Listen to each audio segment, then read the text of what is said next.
Hausawa Top TV tashar al'umma.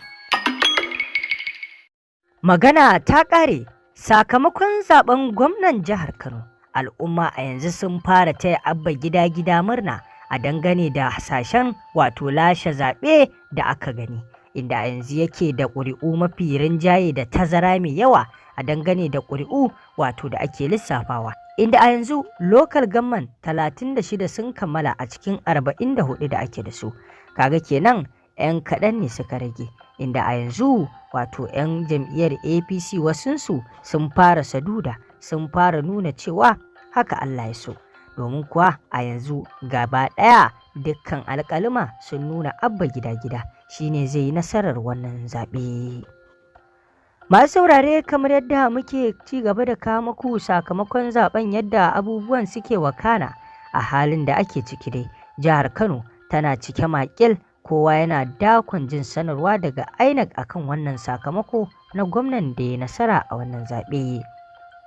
Inda a yanzu alƙaluma suka nuna Abba gida wato shine zai lashe wannan zaɓe tun kafin ma a kammala wannan wato sanar da ƙuri'u, domin a yanzu local government 36 Abba Kabir Yusuf yana da wato tarin ƙuri'u 965,351, inda Gawuna yake da 799,386.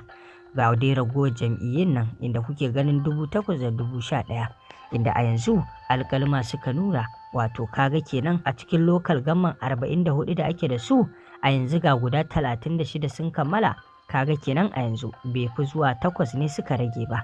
Kaga kenan a halin da ake ciki alƙaluma suna nuna tazarar da wato shi Abba gida ya bayar za ta yi wuya a kamo shi, kuma a yanzu hasashen ma da masana ke yi cewar local government ɗin da suka rage ba a kawo ba, su ma NNPP ce take a gaba akan waɗannan local government ɗin. A halin yanzu dai wato jama'a sun fara taya Abba gida wato murna na wannan zaɓe, inda hasashe ke nuna cewa alƙaluma shine zai lashe wannan zaɓe, inda wato aka fara saka hotunansa a shafukan sada zumunta ana taya shi murna, inda wasu ke bawa Nasiru Yusuf Gawuna haƙuri, suna sanya hotonsa game da nuna cewa sai dai a yi haƙuri.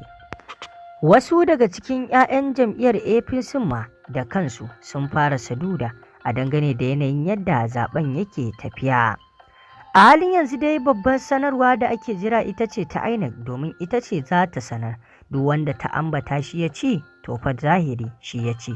A yanzu dai alƙaluma ne suka nuna cewa Abba gida shine akan gaba, kuma shine ka iya lashe wannan zaɓe. Ya Allah, muna roƙonka duk wanda ya zama wannan gwamna, Allah ka yi riko da hannunsa, ka ba shi yin ikon mulki yanda ya dace, kyautata wa al'umma, ya yi wa al'umma aiki yanda al'umma za su yi farin ciki.